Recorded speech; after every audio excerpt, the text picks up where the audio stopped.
Baik, pada pertemuan kali ini kita akan membahas contoh kasus network diagram, di mana di sini ada contoh sebuah proyek pekerjaan pengembangan sistem informasi. Diperoleh data waktu pekerjaannya dari dalam tabel. Di sini ada beberapa pekerjaan, yaitu pekerjaan A sampai pekerjaan J, dengan durasi waktu masing-masing ada di dalam tabel. Dengan aktivitas proyeknya sebagai berikut. Yang pertama, aktivitas A, B, C merupakan kegiatan pertama. Kegiatan kedua, aktivitas A mengawali aktivitas D. Kegiatan ketiga, aktivitas B mengawali aktivitas E, F, dan G. Lalu kegiatan yang keempat, aktivitas C mengawali aktivitas G. Selanjutnya kegiatan 5, aktivitas D mengawali aktivitas H dan J. Kegiatan keenam, aktivitas F mengawali aktivitas I. Kegiatan ketujuh, aktivitas G mengawali aktivitas J. Kegiatan 8, aktivitas H, I, dan J merupakan aktivitas akhir proyek. Maka pada kasus diagram ini ada sebanyak 8 kegiatan dan pekerjaannya ada dimulai dari pekerjaan A sampai pekerjaan J.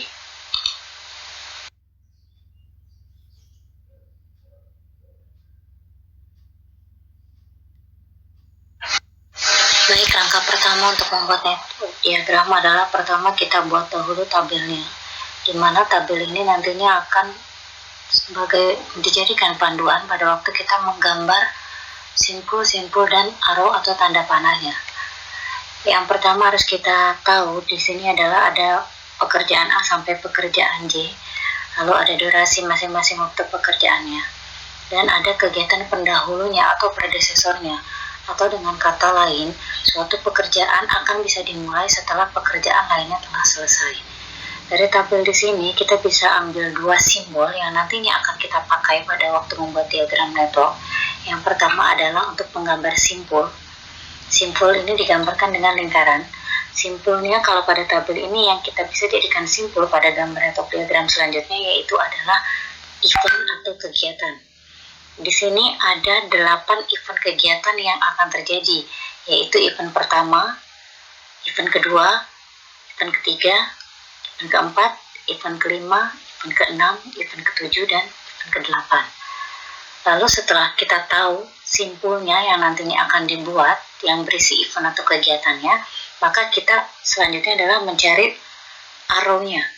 Arrow ini adalah berisi pekerjaan. Kalau pada tabel di sini ada pekerjaan A sampai pekerjaan J. Di dalam arrow itu berisi daftar pekerjaan dan durasi waktu pengerjaannya.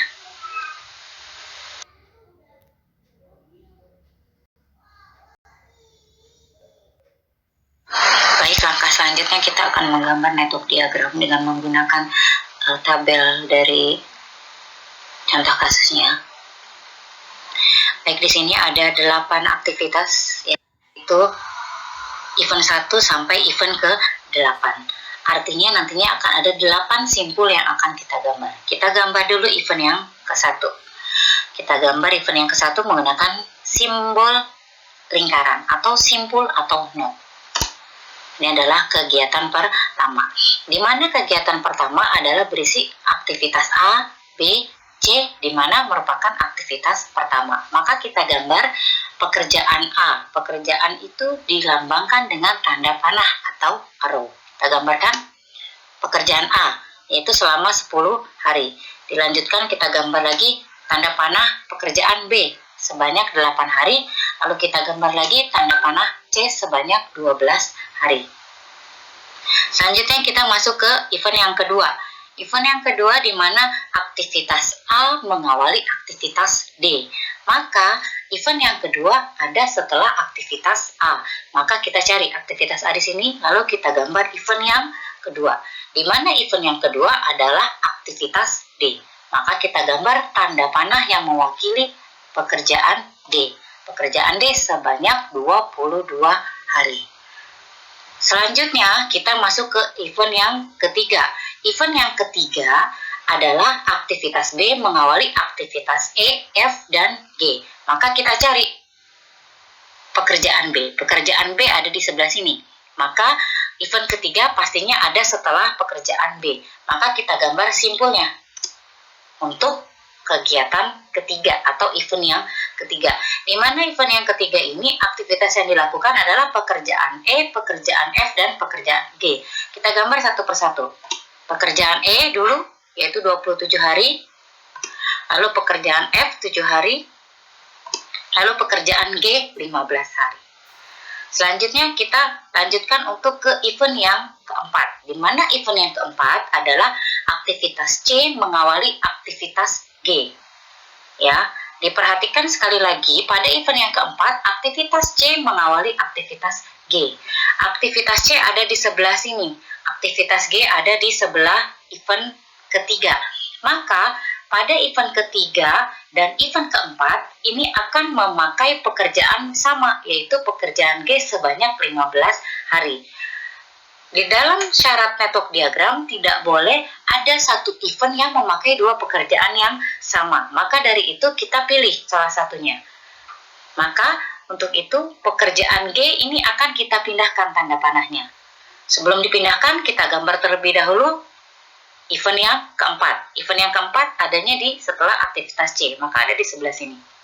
Kita gambar event yang keempat. Setelah kita gambar event yang keempat, maka kita pindahkan pekerjaan G ke event keempat atau setelah aktivitas C. Kita pindahkan gambarnya. Kita hilangkan dulu pekerjaan yang G tadi, lalu kita pindahkan. Sekarang dia ada setelah pekerjaan C.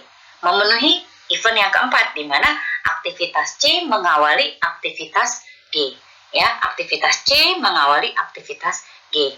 Setelah kita pindahkan posisi pekerjaan G menjadi di event yang keempat, maka persyaratannya pada kasus ini menjadi tidak terpenuhi. Untuk menjadikannya terpenuhi sesuai dengan kasusnya, maka kita butuhkan kegiatan dummy. Kegiatan dummy ini disimbolkan dengan tanda panah putus-putus. Bagaimana caranya? Kita gambarkan terlebih dahulu. Tadi syarat pada event ketiga, aktivitas B harus mengawali aktivitas E, F, dan G. Nah, setelah kita putuskan gambar tadi pekerjaan G di event yang ketiga, sekarang pekerjaan G adanya di event yang keempat. Maka untuk tetap mengkoneksikannya terhadap event ketiga atau diawali oleh pekerjaan B, kita gambar garis putus-putus dari event ketiga menuju event keempat. Maka gambarnya adalah seperti ini. Tidak perlu dituliskan berapa lama durasinya karena kegiatan dummy ini tidak mempunyai durasi alias 0 durasi. Maka setelah kita gambar tanda panah putus seperti ini, maka tetap memenuhi syarat di mana pekerjaan B mengawali pekerjaan E, pekerjaan F, dan pekerjaan G. Juga memenuhi syarat event keempat di mana aktivitas C mengawali aktivitas G. Selanjutnya kita masuk ke event yang kelima.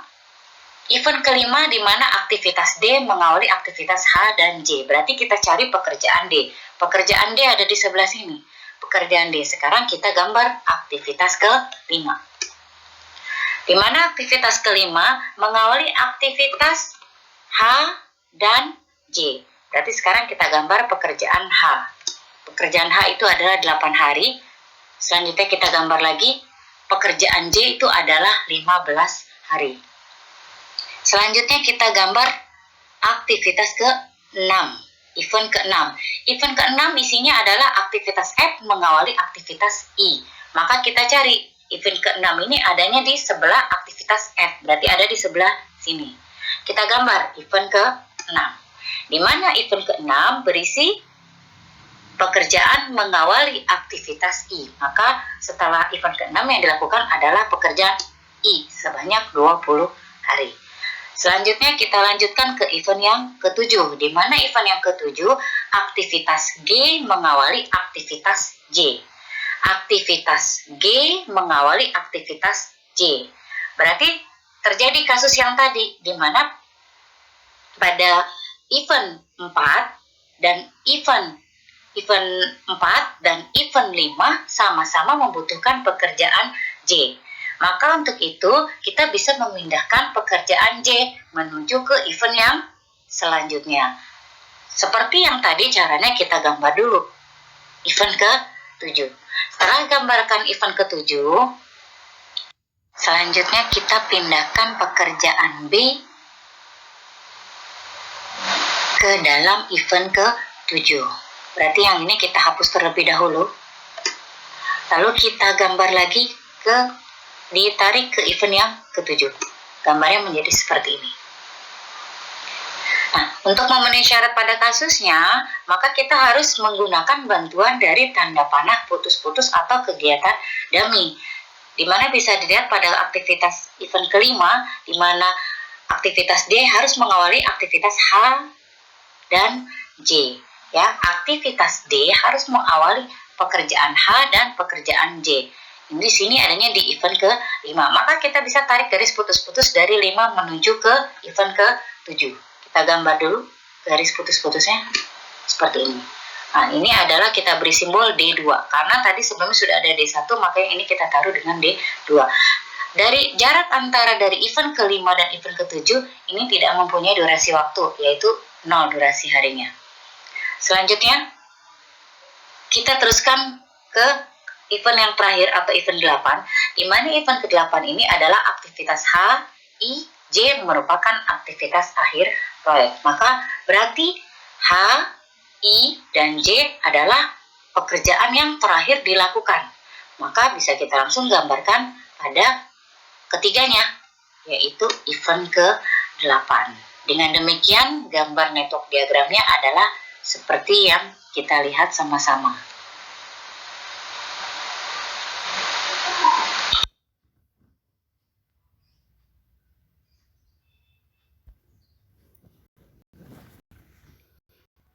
Baik, untuk hasil selanjutnya di sini kita lihat, di sini untuk mencari jalur kritisnya setelah diagramnya jadi, di sini ada beberapa jalur yang bisa kita lihat.